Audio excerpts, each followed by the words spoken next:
Sai muna Najeriya kan matsalar tsaro, inda bayanai na ciki cewa mahara sun halaka mutum 3 da sace wasu da dama a wasu jerin hare-hare da suka kai a ƙaramar hukumar Birnin Gwari ta jihar Kaduna.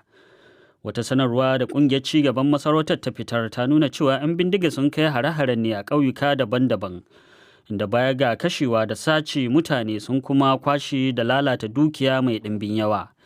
Hakan na zuwa duk kuwa da ayyukan soji da hukumomin ƙasar suka ce ana yi a jihohin arewa maso yammacin ƙasar domin daƙile ayyukan maharan masu addabar mutane a ƙauyuka da kuma kan hanyoyin yankin.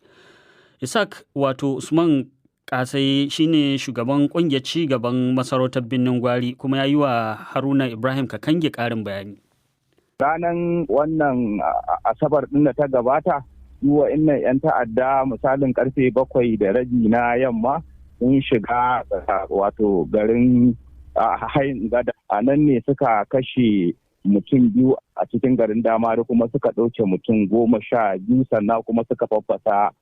shaguna, suka kwashi kayayyaki a cikin wannan gari na Damari. Har yau dai a ita wannan ranar Asabar kuma wasu gurup kuma na su wa'annan gungu na wasu 'yan ta'addan sun ɗauki ainihin manoma a yankin wato da farm center a takaice wanda take a nan kan hanyar Kaduna, suka kashe mutum 1 a wannan wuri, suka kuma ɗauke mutane 6. So sannan kuma a yankin dajin Dangali har yau a ita wannan ranar Asabar sun ɗauki manoma su ma wanda suka samu a gonaki guda 4. Sannan kuma bayan haka duk a wannan ranar Asabar kuma can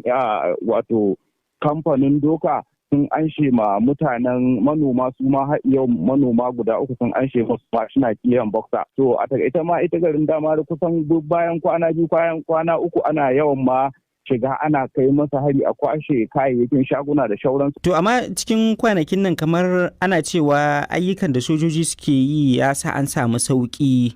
Ya aka yi kuma haka yanzu aka samu waɗannan har-hare? A zahiri muna ganin ana ƙoƙari akan abin da ya shafi kan hanyar abin da ya shafi tsakanin Kaduna zuwa ainihin cikin garin Birnin Gwari, wanda yake ya ɗan kawo sauƙin al'amura a ita wannan hanyar na Kaduna zuwa Birnin Gwari. So amma duk da haka satin da ya wuce har yau bai hana su wa'annan ta'adda saboda karancin jami'an tsaron da ya kamata ita akan wannan hanyar ma na Kaduna, karancin jami'an tsaron da ya kamata a ce an aje wuri-wuri kuma ana ci gaba da wannan operation din a wannan wurin, so yasa har sun kai hari a wannan hanya wanda suka bude masu wasu matahiya a wannan. To a wannan ina maganan ma duk wannan operation da ake faɗi musamman akan hanyar Birnin Gwari zuwa Kaduna ne, amma idan ka ɗauki gabacin Birnin Gwari gaba ɗaya ka ɗauki yammacin Birnin Gwari gaba ɗaya babu wannan operation ɗin, domin abin da muke magana tun 1 ga wannan wata na Satumba har yau halin da ake ciki hanyar Birnin Gwari zuwa Funtuwa har yau wannan hanyar 'yan ta'addan nan sun sa mata kwaɗo, kuma har maganan da ake ciki har da ba a buɗe wannan hanyar ba. To amma ko kun yi yunkuri na sanar da mahukunta cewa ga abubuwan da suke faruwa?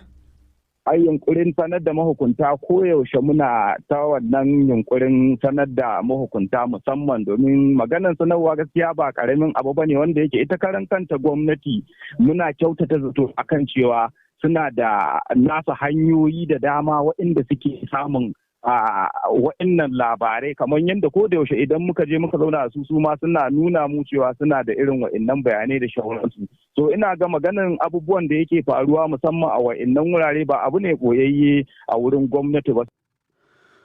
Isaac Usman Kasai kenan shugaban kungiyar cigaban masarautar Birnin Gwari a yankin jihar Kaduna. Yanzu a Birnin Gwari